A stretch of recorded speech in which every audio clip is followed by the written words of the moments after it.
Listening, Unit 10, page 126, C. 1. The feeling you get when you're standing on it is magical.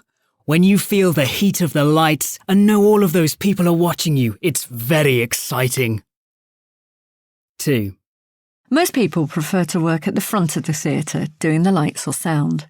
But I like working here. You don't see the audience, but you get to meet the actors and musicians, and it's good fun when everyone is excited about the performance before they go on stage. 3. Our school play this year is quite difficult for us backstage. The actors have a scene where they all eat around a table.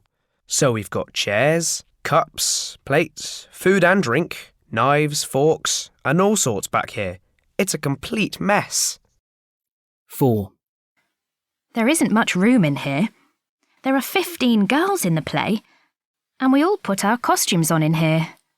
You have to be very organised, or you start losing things. 5.